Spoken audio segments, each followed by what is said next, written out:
Well, good morning, everyone, and thanks, Roger. Thanks to you also, Ben, and all the Reagan Foundation trustees and the Institute staff for making this event possible. It's really special to be here today. I'm honored that you asked me to inaugurate this Center for Freedom and Democracy. See if I can't solve this feedback problem myself.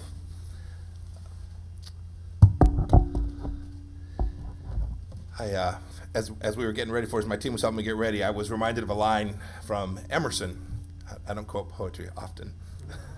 I should do so more. The President Reagan quoted during his famous speech at Westminster in 1982. He said that an institution is lengthened by the shadow of one man. And there is no man who did more than Reagan to restore America's confidence and advance human freedom in the post-World War II era. And so there's no better first event for the Sutton Family Auditorium than continuing that work by launching this new institution 40 years after America sent our 40th president to the White House. The people watching online and those in this room are students of President Reagan. As a kid growing up in California, I got to see him in action as the governor. It was a very different California then. But it was a Ronald Reagan as governor who believed in the promise of America and of our people. He understood that no other nation under God was conceived in liberty quite like the way that we are. His deep, innate understanding of America as an exceptional place in the world gave him the strength to face down the Soviet scourge.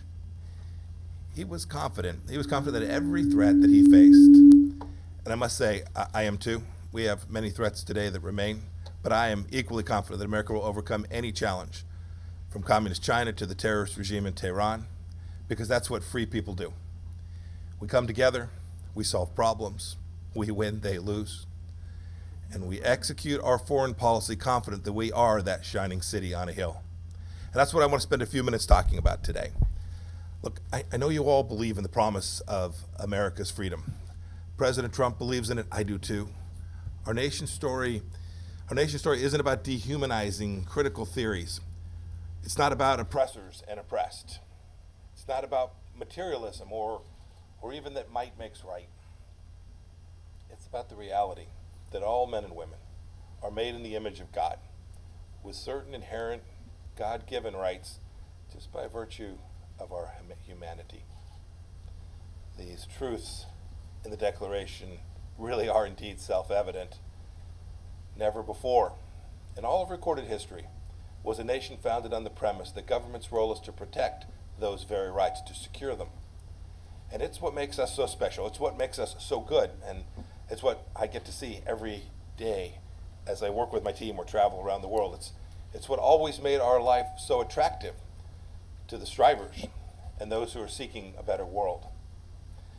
I must say, as I travel, you don't see individual families trying to migrate to Iran or to Russia or to Venezuela. Those countries offer abuse, not the opportunities that free nations can afford peoples. I've talked about American exceptionalism. I did so in Brussels, I did it in Cairo, I did it in Jakarta, and every opportunity that I've had in my public life. Sometimes it was met with a resounding thud as well. I've walked out of quiet rooms. But President Reagan talked about America's founding promise. He did it in the same way he did it every chance he got to. And at Westminster, he reminded the audience what kind of people they were. Free people, worthy of freedom, and determined to not only remain so, but to help others gain their freedoms as well. He, President Reagan, put his belief in freedom and the American promise at the very center of how he thought about foreign policy. And so is the Trump administration. It was a half dozen years after his Westminster address. President Reagan returned to England, and in Guildhall described how he had executed the vision he had outlined in 1982. He said his foreign policy had been one of strength and candor. And those principles have guided President Trump's foreign policy too. Take a look at the things that we have done so far. In the Middle East, American strength has replaced leading from behind. We destroyed the caliphate, the ISIS caliphate. We killed Baghdadi and Soleimani, and we've restored substantial deterrence. The effort against the Islamic Republic of Iran to put maximum pressure has denied Tehran and its terrorist proxies tens of billions of dollars. American diplomatic strength has made our relationships with our Gulf partners the closest that they have ever been. And by just simply recognizing Jerusalem, candidly recognizing Jerusalem as the capital of Israel, and acknowledging that the Golan Heights are part of Israel, we've helped secure our ally, the Jewish state, as central to the region's future. And it's, much to the chagrin of some here in town, has delivered peace and forged new ties of prosperity and security through the Abraham Accords. And we're not finished yet. Those pillars of strength and candor are also the foundation for America's policy towards the world's #1 threat to freedom today, the Chinese Communist Party. I've spoken about this at great length, and I have borrowed from President Reagan with great frequency in how we think about this challenge. For 40 years plus, we steered a course correction. We changed. Been handled with kid gloves. And we'd ignored all the contrary evidence that showed that the regime in Beijing really is troublesome. We showed what it is. It is authoritarian, it is brutish, and is antithetical to human dignity and freedom. And we've stated clearly and consistently that the United States-China relations will not be dictated by exceptions carved out by the party, but by the simple and powerful standards expected of any nation with aspirations to play a role on the global stage.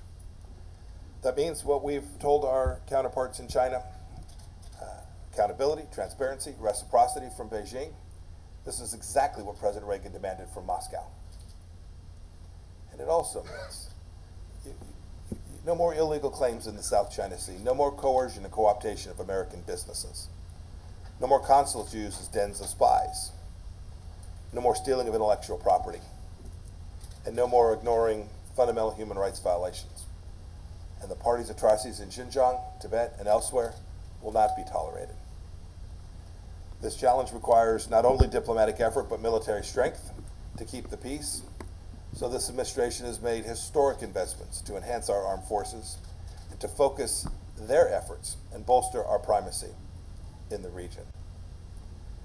I've been the Secretary of State now for coming on 30 months. Travel the world talking to our friends and partners about the CCP's nature and its intentions. I've told them that the West is winning. I've reminded them that we will prevail. The good news is that the free world and sovereign nations are beginning to wake up. They are now rallying to this cause. You know, I'll often hear, we don't want to pick between the United States and China. I remind them that that's not the fight. The fight is between authoritarianism, barbarism on one side, and freedom on the other. And so we've begun to strengthen the institutions that can achieve this objective. From the Quad to ASEAN to NATO, we've woken them up to the threat posed by this Marxist-Leninist monster. The new and lasting consensus on the Chinese Communist Party is a historic result of America's strength and candor, precisely the traits that President Reagan spoke of. The fact, the urgency of this matter is now accepted all across the political spectrum, and it shows that the Trump administration has succeeded in making this important shift for American national security, and indeed for the freedoms of all humanity. It's an accomplishment that will steer a generation of American foreign policy makers. We should all approach this challenge, and indeed every challenge, confident in our nation's purpose, sure of our values, and determined to protect our way of life because we believe so deeply in America's promise. And just like President Reagan, we have every reason to be optimistic. America itself is a continent-wide reminder that freedom is the superior alternative to tyranny. If our policies aren't grounded in a love of America, in the knowledge that though we're flawed like every other country, that we are indeed an exceptional nation, our founding principles are unique, and our future promise is also special, then if we get that wrong, our nation will suffer. But if we get it right, our friends and allies will see America leading, and we will all emerge stronger, freer, and more confident, and we will face the China challenge. President Reagan knew this. Appeasement and blind engagement makes us weak. Beijing, Tehran, and other tyrannical regimes take advantage of weakness.